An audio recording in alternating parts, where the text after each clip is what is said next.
Alright, how's it going everyone? My name is Theron, and welcome back to another Fire Emblem Heroes summoning session. It has been way too long since I've done one of these, I'm just saying. But for the return, we have the legendary hero Yuri from Fire Emblem Three Houses, and I'm gonna be honest, I kind of expected this, but also didn't expect this. But let's be real, he absolutely deserved to get an alt since Edelgard, Dimitri, and Claude, all the other house leaders, they have legendary alt. It only makes sense that our Abyss Boy also gets one. So without further ado, let's get summoning. But man, it has been way too long since I last did one of these. Just basically to summarize what happened, just a lot of things in life were going on, but I am more than ready to do this for a video because I love making these. It's so much fun.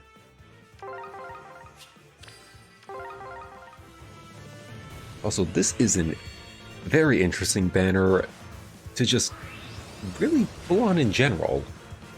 Obviously, you got our new hero Yuri in red, which we have not seen a new red hero in I don't know how long. It literally feels like there are 1 in a million case of actually showing up as a new character, which is good.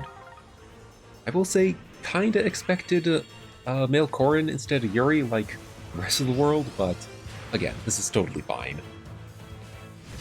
But I will say, colorless, despite red being our focus, colorless is a good contender for probably the best color to pull on for this one. You got Goto, who is just a complete magic tank, Medius, who is just Medius, and Asker, who is Asker. The last two don't even need an introduction. This is just probably one of the best colorless pulls we've had in a while. And same could also be said for red, because we got our new boy Yuri, we have Embla, who she's got a pretty decent kit and a lot of good skills. And then, you know, Sigurd's there, but I mean, he doesn't really break it down too much. Catch 4, and he's a good at least support unit by giving everybody 1 extra movement. Not that bad, honestly. Green and blue, they kind of feel a little middling. I will say green is probably the 3rd best one, even if Odor is there. But you have Ninian, who really good support unit, and Air, who is just... she's also pretty good up there. And of course Odor, but he's more attack defense minute spotter, in my opinion.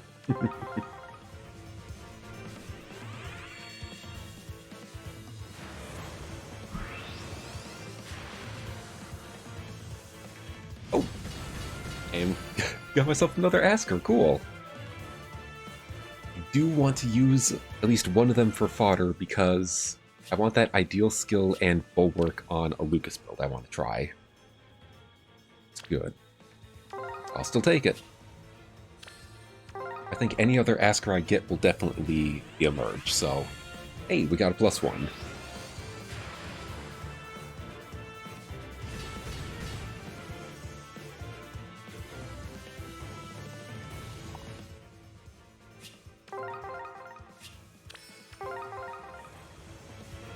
But speaking of our legendary Yuri, his entire kit, which it seems it doesn't seem like it gives too much, but I think it gives the perfect amount. It's not too overboard, but there's still just enough that makes him a bit of a threat in the current meta.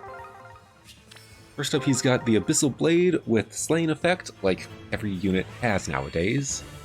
And then if you initiates combat or is within 2 spaces of allies, +5 to all stats, player phase no follow-up, so he always gets a guaranteed follow-up, or at least can make a follow-up attack, I mean.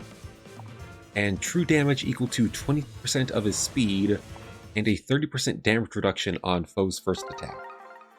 Not bad at all, I think so, if I say so myself. Like I said, it's not too overboard like what we've gotten for some people, but it's also, you know, not completely bland and boring. It's like right in that sweet spot that not a lot of units hit, and I like it.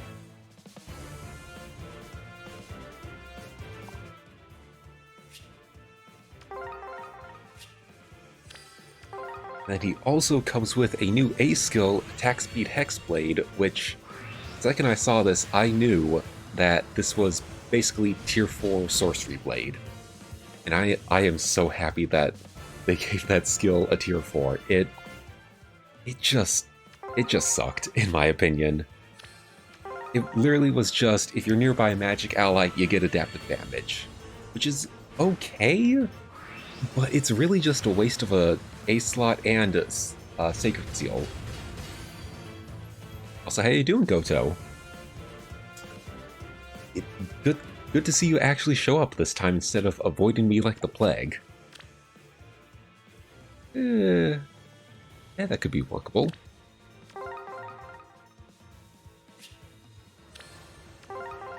For Attack Speed Hexblade, the way that they change this up, and which is actually in a good way, start a turn within 2 spaces of a magic ally, you basically have the adaptive damage like all dragons have. And then if there's a bonus active on unit, a +7 to attack and speed during combat. That may seem minimal, but that is still leagues better than what Sorcery Blade was in the past, which, like I said, was a waste of a slot. So having this on somebody is really, really good.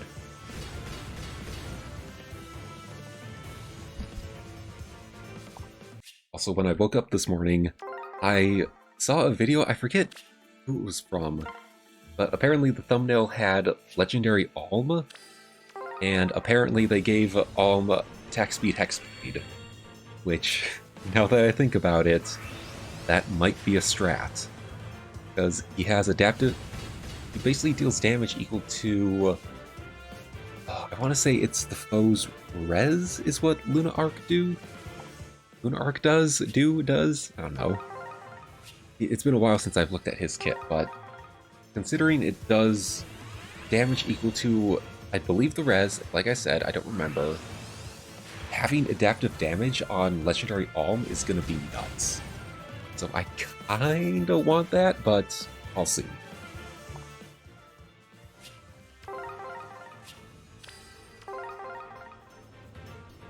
Then finally, for Yuri's kit, he has the Fetters of Dromi, which they actually made into a skill. I'm not surprised, but I am also very surprised. Basically, Kanto +2, which, oh boy, here we go again. Yuri to Electric Boogaloo. And then unit can move 1 extra space at start a turn, exactly like what base Yuri does. But then, if Stall is active on unit, it neutralizes the 1 extra movement of this skill. So instead of Yuri being affected by Stall and by gravity, where he can only move 1 space, he basically says, okay, I see that you don't want me moving 3 spaces, so I'll meet in the middle and only move the normal 2 because I'm infantry. This... And I just find that funny, in my opinion. Especially since we don't have a lot of Stall skill characters in the game. I only know of Summer Thor, obviously, and Loki. And I know Pirate Nasala has that in his C skill. So there's not a lot of restrictions for this, but at the same time, it's going to be good because now you can just avoid that whenever those units show up. I basically found a counter for something that's a little niche, but hey, I'll take it. And of course, finally, Fetters of Dromi inflicts an Omni -4 on foe stats within 2 spaces during combat. Kind of expected.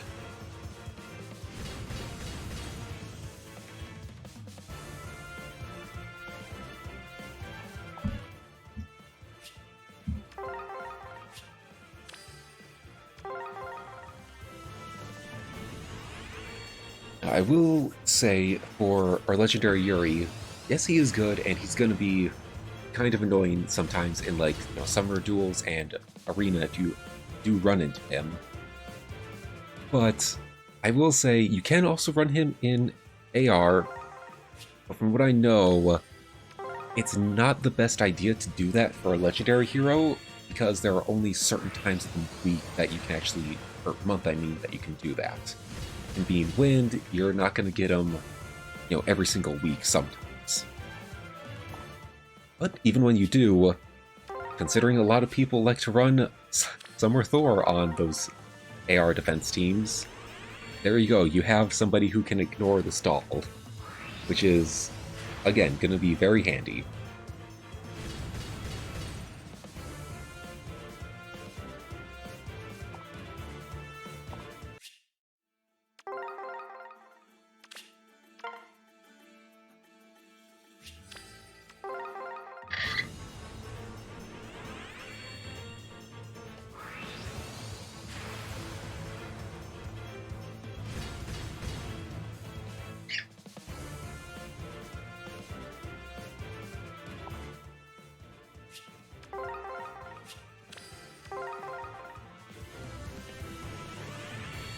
I guess with all that little preamble, I think, out of the way, let's move on to something I have not done in a while, and I had to go looking for these.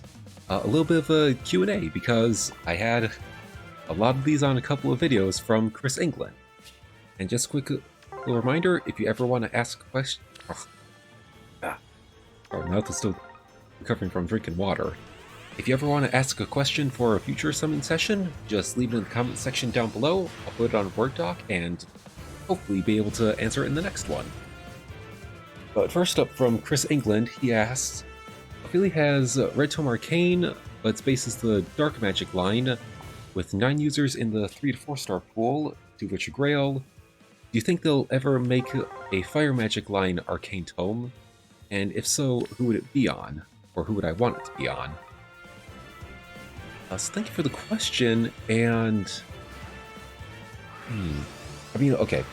Firstly, to answer, I do think they can make the, Fire Elfire Arcane Tome one day, and I think the one we're going to see it on first would be Ivy from Fire Emblem Engage, considering she is more known for using the Fire Elfire magic.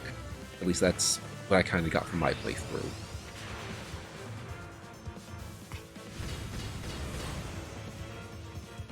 I will say, though, one thing I find funny about the Tome Arcane weapon is it doesn't matter what the magic line is for, whether it's like dark magic or fire magic.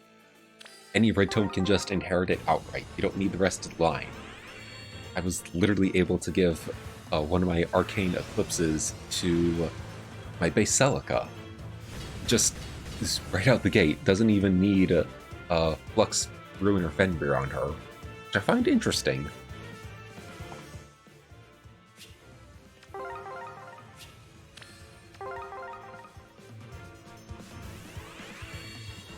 And a little follow-up to this one, apparently. Same thing for Blue Tome, Thunder Magic line, or Light Magic line. Which one comes first, and what character? I'll give you 2 predictions. For Thunder Magic, we could see either Reinhardt or Olwen as our first Arcane Blue Tome, at least in that line. And if they could go Light Magic, I could possibly see Lind from Shadow Dragon, or... I have to put him on the list. Lucius from FE7. Especially since he deserves an alt. Come on.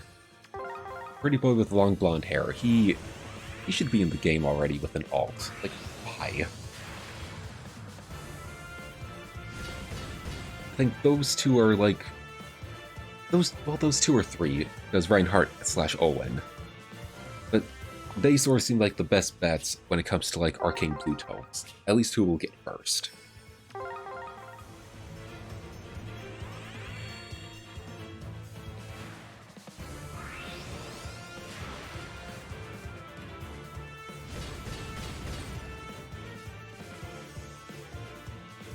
Apparently, it seems Yuri likes hiding from me.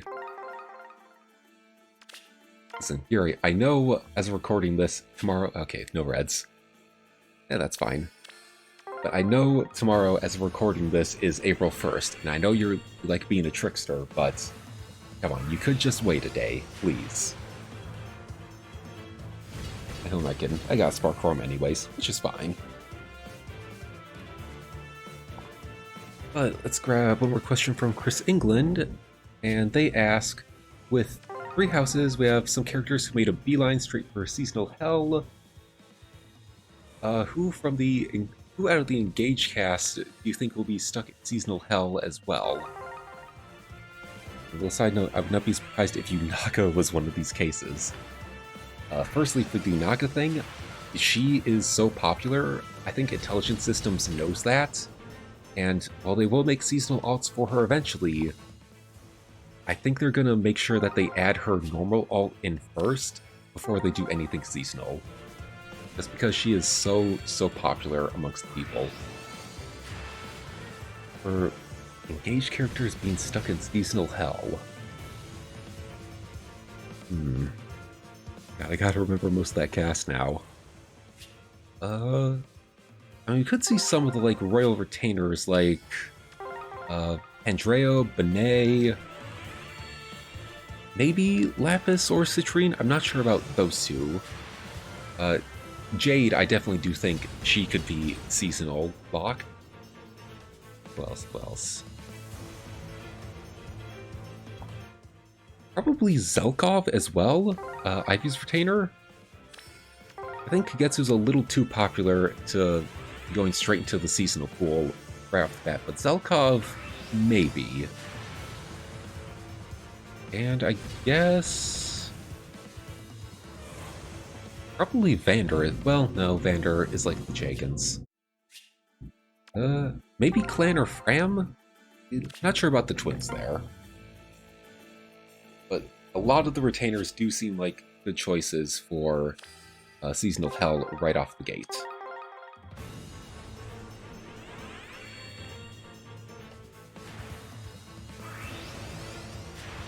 But thank you for the questions, Chris, and I had to go digging for a lot of those because you left a lot of comments. But thank you nonetheless. Wait, there you are, Yuri. Finally, you get your butt in here. Listen, I know you're technically an upgrade to your normal self, but it gives you no right to be this stealthy around me. How many? I'll just 2 more polls, why not, and then we'll call it. Yep, that's exactly what I expected to happen. No colorless, or no red ID. We'll just... hello, Sakura. And... oh, green. Like I said, green, a little bit better. Hey, sweet! Here to finish this off. Not bad. No, those are actually worse IVs. That's totally fine. So yeah, that is going to do it for today's summoning session. Again, it feels so good to finally be back doing some of these. I had just a lot of things going on in life, but I am happy to be doing this nonetheless. But I hope you guys enjoyed today's summoning session, of course, like always. If you did summon on the banner, let me know who you got down below in the comment section. I always love seeing your results. And if you haven't summoned yet, I wish you all the luck in the world. But with that, I'm Theron, saying I'll see you next time. So until then, farewell, and game on.